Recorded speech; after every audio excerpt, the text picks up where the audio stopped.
Hey guys, welcome back to the channel. So आज हम पढ़ने वाले हैं जो बचे हुए 4 केसेस थे लिफ्ट के। मैं बात सभी से कहना चाहता हूँ कि मैं इस वाइट बोर्ड पर पढ़ा रहा हूँ, तो इसका मतलब ये नहीं वाइट बोर्ड पर पढ़ा रहा है तो ये बेकार पढ़ा रहा होगा। नहीं, ऐसा भी होता है कि जो स्मार्ट बोर्ड पर पढ़ाते हैं वो बेकार पढ़ा देते हैं और वाइट बोर्ड वाला बाजी मार लेता है। तो आपको पढ़ने पे फोकस होना चाहिए, वाइट बोर्ड या स्मार्ट बोर्ड से मतलब नहीं होना चाहिए। बस आपको जो फील करा रहा है फिजिक्स की या उस पर्टिकुलर सब्जेक्ट की, वही टीचर बढ़िया है। और उसके बाद समझ भी आ रहा है, क्वेश्चन भी बन रहे हैं अच्छे लेवल के, तो समझिए वो टीचर बढ़िया है। उसके वाइट बोर्ड या स्मार्ट बोर्ड पर पढ़ाने से कुछ भी मतलब नहीं होता है, ठीक है ना। आज हम पढ़ने वाले हैं केस 3। जो केस 2 है और केस 1 है वो मैंने पढ़ा दिया था। आज हम केस पढ़ने वाले केस 3।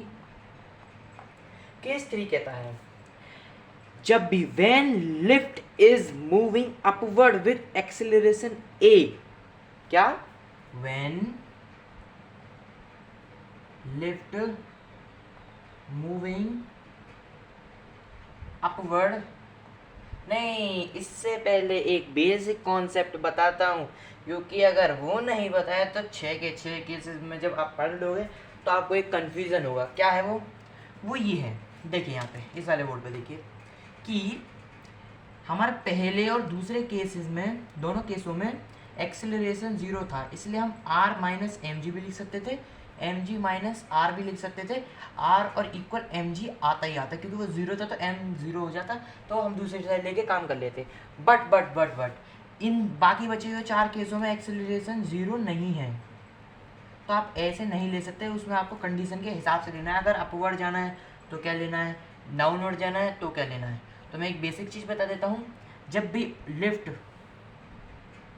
अपवर्ड जाएगी तो आपको आर में से एम जी माइनस करना है, ठीक है ना। और जब भी लिफ्ट नीचे आएगी तो आपको एम जी में से आर माइनस करना है। और इस आर को हम नॉर्मल फोर्स बोलते हैं। क्या बोलते हैं? नॉर्मल फोर्स बोलते हैं। और मैं एक और चीज़ बता रहा हूँ, मैं एक दो चीज़ों का डिनोशन करूँगा, पर आप पेपर में उस चीज़ से डिनोट मत करना, गलत हो जाएगा। उसका प्रॉपर नाम लिखना। मैं इसलिए क्योंकि बार बार मैं लिखूँगा टाइम जाएगा और उसमें लेक्चर की लेंथ बढ़ जाएगी ना। अपेरेंट वेट, इसे अपेरेंट वेट कहते हैं। अपेरेंट वेट, और इसको वेट बोलते हैं डायरेक्ट। वेट बोल लो या फिर एक्चुअल वेट बोल दो, पर ज़्यादातर चांसेस में एक्चुअल वेट ही बोलना अगर आप इन दोनों को एक साथ यूज़ कर रहे हो। एक्चुअल वेट को मैं ए डब्ल्यू से डिनोट करूँगा, पेपर में मत करना इससे डिनोट, इससे ही करना, ठीक है ना। हाँ, और अपेरेंट वेट को मैं ए पी डॉट डब्ल्यू से डिनोट करूँगा। आइए केस 3 हम समझते हैं, और आज ही इसी लेक्चर में केस चारों के चारों पढ़ा दूंगा जो लास्ट के रह गए थे, 3, 4, 5, 6, है ना। ये मेरी गारंटी है, मैं बहुत सिंपल वे में समझाने की कोशिश करूंगा, और मुझे पता है कौन से लॉ में क्या प्रॉब्लम आती है, इसलिए मैं उस लॉ को वापस से और भी अच्छे एग्जाम्पल से समझाने की कोशिश करूंगा। बस लेक्चर में फोकस देना है, बकवासबाजी नहीं करनी है। अगर बकवासबाजी करनी हो तो लेक्चर छोड़ के अभी चले जाइए, ठीक है ना। पढ़ना है तो यहीं रहिएगा। तो केस 3 क्या कहता है? केस 3 उस वाले पे इसका डायग्राम बना देते हैं, हाँ मैं समझा दूंगा, है ना। केस 3, एक लिफ्ट बनाते हैं। पहले ये जो लिखा है इस पे अभी आप ध्यान मत दो। ये पूरा लिखा भी नहीं है, मैंने आधा ही लिखा है, क्योंकि मैंने जो बेसिक वो पढ़ा रहा था उसी को मैं पढ़ाने लग गया था। ये भी मैंने पूरा लिखा भी नहीं है। तो जो लोग इसे समझने में वो नहीं समझा, जिन्होंने इसे समझने की वजह से वो नहीं समझा, तो कृपया इसे समझ लेते जो मैंने अभी पढ़ाया था। ये तो मैंने अभी पूरा लिखा ही नहीं, तो इससे समझोगे क्या? सही बात है ना, सही बात है, चेक कर लो, अभी मैंने पूरा लिखा ही नहीं है। हाँ, केस 3 को, ये हमारा पर्सन है या कोई बॉडी है या ऑब्जेक्ट बोल सकते हैं, है ना। ये जो अर्थ फोर्स लगाई, चलो यार तुम्हें सिंपल वे में समझाता हूँ बहुत। ये इमेज बहुत हो गई है ना, इस इमेज को भी थोड़ा क्रिएटिव वे में बनाते हैं। ये हमारी अर्थ है। क्या है? अर्थ। सपोज करो ये लिफ्ट है, ये अर्थ के अंदर है, पर मैंने बाहर इसलिए बना दी है, क्यों नहीं अंदर नहीं, अंदर ही बनाते हैं क्योंकि लिफ्ट तो अंदर ही होगा ना, है ना। लिफ्ट है, ये कोई पर्सन है। अब अर्थ इस पर फोर्स लगाएगी, जिसको हम एम जी बोलते हैं या फिर वेट बोलते हैं। वेट निकालने का फॉर्मूला यही होता है। और जो ऑब्जेक्ट है फोर्स लगाएगा न्यूटन के थर्ड लॉ के वजह से, क्योंकि एक्शन रिएक्शन इक्वल हो, इसको आर बोलेंगे।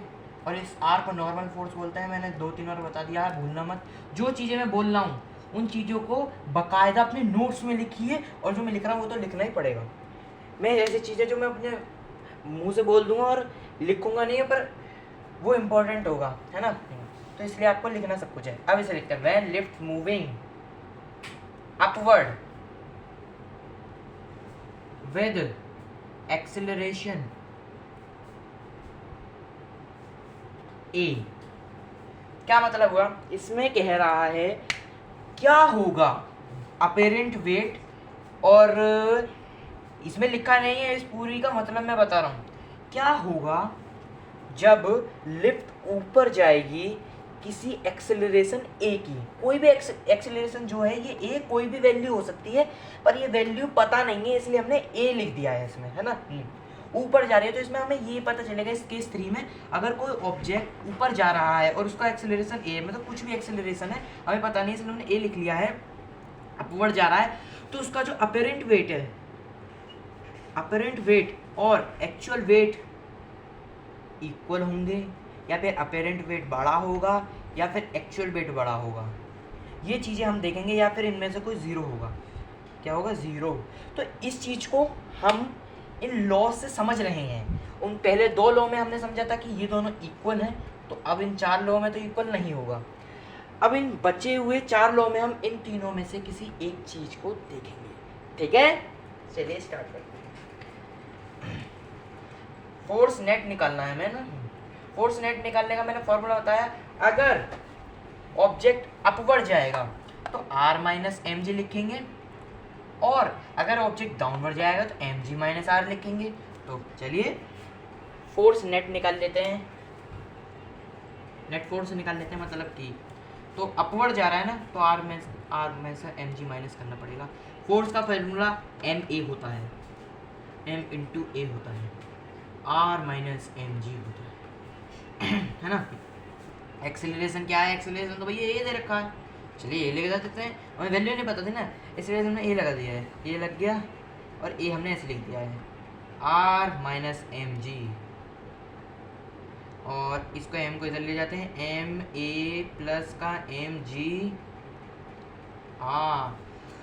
हम ये कोई इक्वेशन बनी है ना, इससे आगे सॉल्व भी नहीं होगा। आप कॉमन ले लीजिए, कॉमन लेके क्या हो जाएगा, एम हो जाएगा, ए हो जाएगा, प्लस जी हो जाएगा, आर हो जाएगा। कुछ टीचर ऐसे करके समझाते हैं जो कि थोड़ा डिफिकल्ट लगता है, बच्चों को समझ नहीं आता, पर अगर आप इसकी जगह इस पर भी छोड़ देंगे तो आपका बिल्कुल सही है, कोई भी मार्क्स नहीं कटेंगे। पर अगर स्कूल टीचर से घुन्नस खा ली तो फिर तो इसका गलत कर ही देगा, नहीं इतने भी छोड़ दोगे तो सही रहेगा। हमें पता है जब भी कोई चीज़ें इजिकल टू में आती हैं तो LHS और RHS आपस में इक्वल होते हैं, हमें पता है। जैसे कि ये x है, ये बराबर है x प्लस 1, वो सॉरी x प्लस 1 नहीं, y प्लस 1 के। तो इसका मतलब ये है कि जो पूरा टर्म है ना, ये इस पूरे टर्म के बराबर है। इस वाले साइन से हमें ये पता चलता है, इन दोनों को जब हम ऐड करेंगे ना, जब जाके इसके बराबर होगा, इस टर्म से हमें ये पता चलता है, इक्वल्स टू के साइन से हमें ये पता चलता है, ठीक है ना। जब हम इन दोनों को ऐड करेंगे तो जब जाके ये इसके इक्वल होगा। तो ऐसा ही सीन इसमें हो रहा है, ये दोनों जब ऐड हो रहे हैं, जब जाके ये अपेरेंट फोर्स, अपेरेंट वेट या फिर नॉर्मल फोर्स के बराबर हो रहे हैं। मतलब एम जी में जब हम एम ए को ऐड कर रहे हैं, जब जाकर अपेरेंट वेट के बराबर आ रहा है, इसका मतलब ये है कि जो एम जी है वो छोटा है आर से। M G is smaller than R, या फिर R is greater than M G. ऐसे भी लिख सकते हैं, actual weight is smaller than apparent weight, है ना।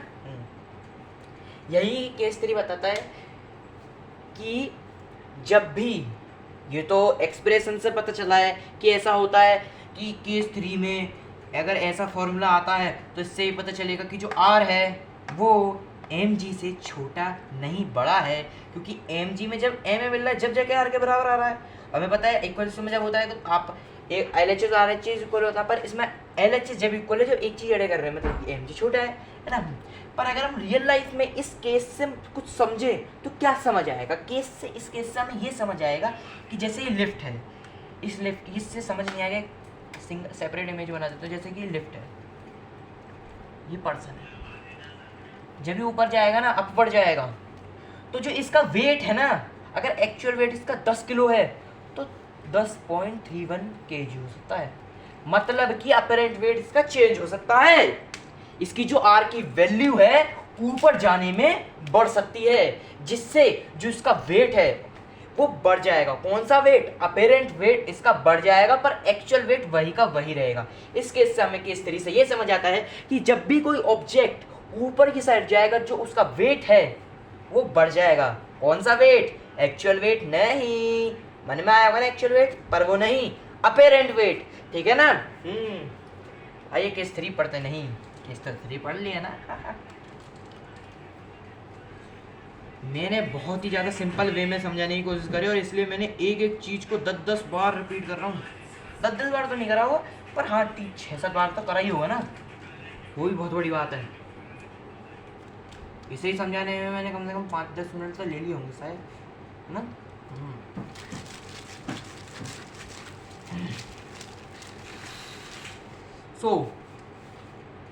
अब हम पढ़ने वाले हैं केस 4। देखो 10-15 मिनट तो ले लिए होंगे, 10-11 मिनट। तो केस 4 कहता है, केस 4 जो है वो हमारा केस 3 के अपोजिट है। वो कहता है, इसमें केस 3 में हमने पढ़ा था कि एक्सेलरेशन किसी भी लिफ्ट का a है और वो ऊपर की साइड जा रहा है, तो इसमें भी है एक्सेलरेशन किसी भी ऑब्जेक्ट का a है पर वो डाउनवर्ड आ रहा है। कहाँ आ रहा है? डाउनवर्ड। लिफ्ट जो है उसका जो एक्सेलरेशन है वो a है, पर एक्सेलरेशन है पर वो डाउनवर्ड आ रहा है। मैं थक गया हूँ भाई, पर मैं आपको पढ़ा रहा हूँ। तो मेरे चैनल को लाइक करिए, नहीं सब्सक्राइब करिए, और मेरी वीडियो को लाइक करिए और ज़्यादा से ज़्यादा इसको शेयर करिए और अपने दोस्तों से भी करिए कि मुझसे पढ़ें और मेरे सब्सक्राइबर बढ़ाएं। हाँ, अच्छी बात बोलनी चाहिए ना। केस 3 का अपोजिट है। केस 3 कहता है कि ऊपर जाता है और एक्सेलरेशन a है, तो जो वेट है वो बढ़ता है। जब भी कोई ऑब्जेक्ट हाइट पे जाता है जो उसका वेट है वो बढ़ता है। वहीं पे केस 4 कहता है कि अगर कोई ऑब्जेक्ट डाउनवर्ड आता है तो जो उसका वेट है, क्या उसका जो वेट है वो कम होता है। जैसे कि किसी का एक्चुअल वेट है 10 kg। कौन सा वेट? Actual wait. तो अगर हम कैलकुलेट करें कि अपेरेंट वेट क्या होगा उस समय जब वो ऊपर से नीचे आ रहा है, लिफ्ट के थ्रू आ रहा है, किसी के थ्रू आ रहा है। हमने इसमें स्पेशल केस ले लिया लिफ्ट, वरना किसी की भी थ्रू आ सकता है, ये लॉ काम करेगा, है ना। लिफ्ट की जगह आप डायरेक्ट छलांग मार दो, जब भी ऐसा ही होगा ना। तो जो वेट है वो 10 से कम हो जाएगा, 10 से जैसे कि 9.91 kg, मतलब कि ज़्यादा डिफरेंस नहीं आएगा।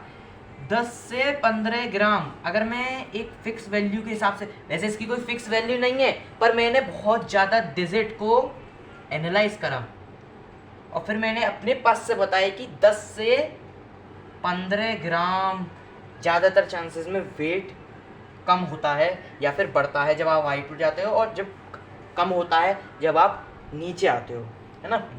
अब इसको न्यूमेरिकली दिखा देता हूँ जिससे पेपर में भी लिखना हो। अब तो मैंने आपके दिल में घुसा दिया है, पर दिल में घुसाने से काम थोड़ी नहीं बनता, पेपर में लिखने से काम बनता है ना। पढ़ने का फ़ायदा क्या है? नहीं, ये आपका आपके फ्यूचर में भी काम आएगी नॉलेज, या आप भी किसी को पढ़ाओगे। जैसे कि ये लिफ्ट है, लिखवा देता हूँ, चलो इसे लिखवा देता हूँ। केस 4 की व्हेन, लिखो मैं लिख नहीं रहा इस पर, मैं बता रहा हूँ। When lift moving downward with acceleration a, acceleration भी लिखना है साथ में a भी लिखना है ना। एक्सेलरेशन की स्पेलिंग तो आनी चाहिए, मुझे पता है अच्छे से, कुछ बच्चों को एक्सेलरेशन की स्पेलिंग भी नहीं आती होगी, हैं, और एक ही वैल्यू पे वो कैपिटल ए लिख देंगे, है ना। क्या आ जाता है, तो ये अर्थ फोर्स लगा रही है। मैंने अर्थ इस पे बनाया नहीं है, मैंने वहाँ बताया। तो उसको जो मैंने इमेज यहाँ पे बनाई उसको एनालाइज करिए, मतलब उसको अपने मन में लाई मैंने कैसी इमेज बनाई थी। वो जो था वो उस तीसरे लॉ को समझाने के लिए बनाई थी। अब जो वो बनाई थी मैंने अर्थ वाला सिस्टम, वो तीसरे लॉ को बनाने के लिए, क्योंकि तीसरा और चौथा लॉ हार्ड है, पर अगर एक भी इन दोनों में से एक भी समझ लिया तो दूसरा अपने आप समझ आ जाता है। तो 3 तो आ गया क्योंकि मैंने बहुत ही सिंपल में बताया, तो ये भी आ जाएगा क्योंकि उसका अपोजिट ही। जैसे अर्थ फोर्स लगाती है तो इसे mg बोलते हैं, आई पर्सन फोर्स लगाएगा थर्ड लॉ का अकॉर्डिंग। यार ये लगती तो है फोर्स पर दिखती नहीं है, अर्थ की दिखती है और इसकी नहीं दिखती क्योंकि मास इसका ज़्यादा है और इसका मास इतना ज़्यादा नहीं है ऑब्जेक्ट का, है ना।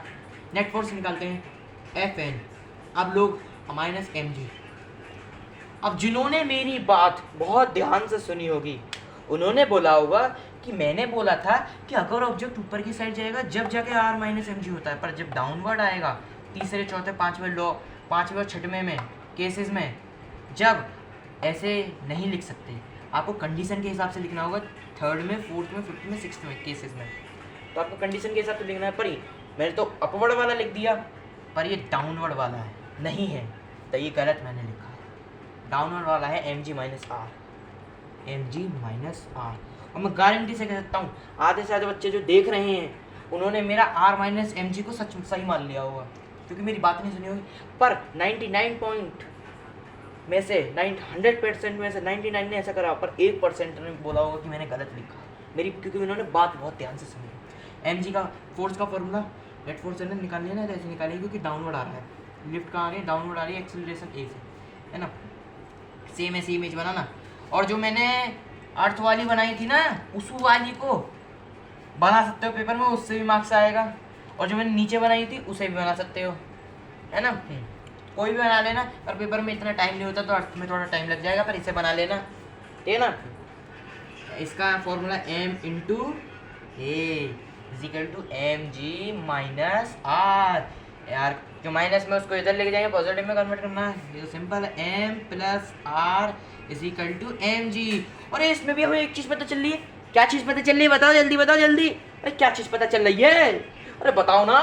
पहले क्या था, M A plus M G था जब जाके आर के बराबर था, पर अब एम ए के साथ जब आर के साथ एम ए ऐड होगा जब जाके वो एम जी के इक्वल होगा।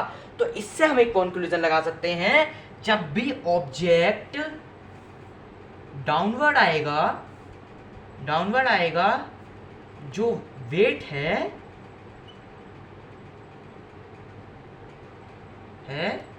वो कम होगा। और ये कौन सा वेट है, ये है हमारा अपेरेंट वेट, जिसको हम आर बोलते हैं। एक्चुअल वेट से कम होगा अपेरेंट वेट, जब ऑब्जेक्ट नीचे आएगा, और ऊपर जाएगा तो अपेरेंट वेट से ज़्यादा हो जाएगा। तो क्या लिखेंगे, R is smaller than M G, या फिर apparent weight is smaller than actual weight, है ना। बहुत ही सिंपल वे में मैंने पढ़ाने की कोशिश करी है, बहुत ही ज़्यादा। अगर अब भी समझ नहीं आ रहा, मैं बता रहा हूँ कि आपके बेसिक लेवल में आपको एक बार 9th की बुक उठानी पड़ेगी अगर आपको इस 11th को जीतना है तो, क्योंकि आपके अगर अभी बहुत सिंपल वे में पढ़ाने की कोशिश कर रहा हूँ।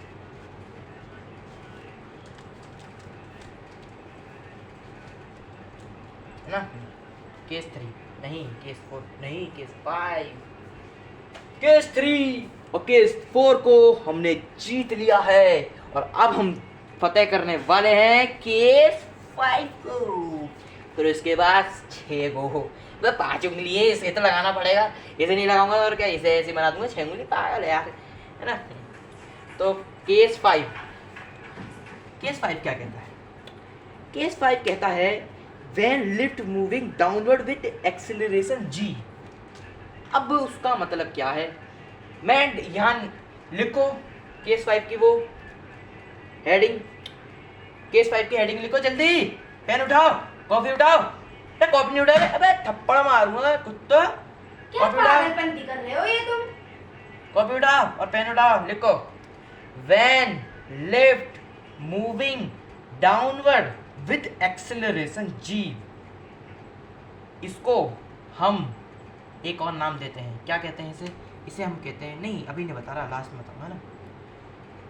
तो इसमें जो ऑब्जेक्ट है वो नीचे आ रहा है, तो सबसे पहले F N is equal to R minus M G, नहीं एम जी माइनस आर, क्योंकि नीचे आ रहा ऑब्जेक्ट। अब इसमें जो एक्सेलरेशन की हमें इससे पहले वाले केसेस में 2 में दे रखी थी एक्सेलरेशन की वैल्यू ए, पर इसमें जी दे रखी है, क्या दे रखी है, जी। इसका इस पूरी हेडिंग का मैं मतलब बताता हूँ कि जो ऑब्जेक्ट है, लिफ्ट है, जैसे लिफ्ट है वो नीचे की साइड आ रही है, पर जो उसका एक्सेलरेशन है वो एक्सेलरेशन ड्यू टू ग्रेविटी की जो वैल्यू है ना उसके बराबर है, इसी वजह से उसको जी से डिनोट कर दिया। अगर उससे ज़रा ज़्यादा हो गया कम होगी तो हम नहीं लिखेंगे। हाँ, एक्सेलरेशन ड्यू टू ग्रेविटी की वैल्यू क्या है, 9.8 या फिर अप्रॉक्सीमेट 10। एफ एन हमें पता है एम इंटू ए, नहीं जी, नहीं ए आएगा, क्योंकि फॉर्मूला लिख रहे हो ना, आई वैल्यू का पुट करिए तो ए की वैल्यू है जी, एम जी माइनस आर, क्योंकि डाउनवर्ड आ रहा है तो हमने ऐसे लिखा, एम की वैल्यू है जी, वो ए की वैल्यू जी है तो लिख दी, डायरेक्ट मल्टीप्लाई कर दी तो आ जाएगा एम जी माइनस का आर, इसको पॉजिटिव में इधर लेके चलते हैं, M G plus R M G. अब एम जी और एम जी तो यार दोनों सेम लग रहा है, तो इसे इधर लेके चलते हैं, क्या होता देखते हैं, R is equal to M G minus M G, R is equal to 0। इसका मतलब है कि अगर कोई ऑब्जेक्ट नीचे आ रहा है और उसका एक्सेलरेशन 9.8 या फिर 10 कह सकते हो ये है, तो जो उसका वेट है, अपेरेंट वेट, वो 0 हो जाएगा, पर जो एक्चुअल वेट है वो तो उतना रहेगा, पर जो अपेरेंट वेट है APW है वो हमारा 0 हो जाएगा अगर कोई ऑब्जेक्ट इतनी वैल्यू के एक्सेलरेशन से नीचे गिरेगा तो, ठीक है ना। ये सबसे इजी है, तो अगर 4 लॉ समझ लेते हैं ना तो फिर बाकी ये जो बचे हुए 2 लॉ हैं तो ऐसे खत्म हो जाते हैं। केस नंबर 6 देखा, हम अलग अलग पेन से लगा रहे हैं। हाँ, सब्सक्राइब करो चैनल को, मज़ा ही आ जाएगा गाइस, क्या आ जाएगा, मज़ा आ जाएगा। केस 5 को, हाँ मैं एक चीज़ बताना भूल गया, ये जो आर की वैल्यू 0 आई है, मैंने बताया कि कोई भी ऑब्जेक्ट नीचे गिरेगा और उसकी वैल्यू अगर एक्सेलरेशन 9.8 जिसका अप्रॉक्सीमेट 10 लिखते हैं, अगर उतनी है तो आसमान में ज़मीन जैसे सरफेस है ना, और ये इतना गैप है, यहाँ से कोई ऑब्जेक्ट गिर रहा है, यहाँ से इतनी डिस्टेंस, इतने से यहाँ से वो जिसने जंप मार दी इतने से इतने तक, इतना सा गैप रह रहा है, टच करने में इतना सा गैप रह रहा है, इतने तक जो वैल्यू है ना आर की वो 0 रहेगी, टच होने के बाद तो आर की वैल्यू बढ़ जाएगी, है ना। पर जब तक वो एयर में रहेगा ना आर की वैल्यू 0 रहेगी, मतलब कि जो उसका अपेरेंट वेट होगा वो 0 रहेगा जब तक वो एयर में रहेगा, जब वो नीचे गिरेगा तो वो एयर में रहेगा, जितनी देर तक वो एयर में रहेगा मतलब कि ज़मीन को टच नहीं करेगा तब तक आर की वैल्यू 0 होगी, अगर 9.8 के बराबर है एक्सेलरेशन तो, ठीक है ना। और इसको एक नाम से और कहते हैं, इस पूरे को, इसको हम बोलते हैं वेटलेस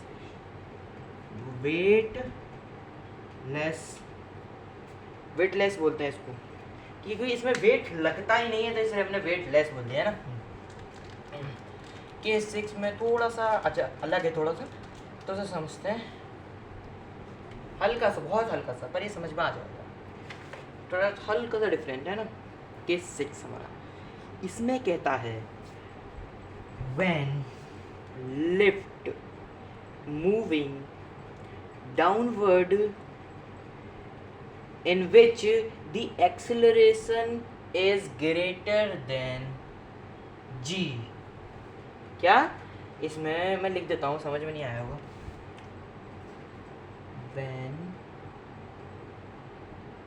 lift moving downward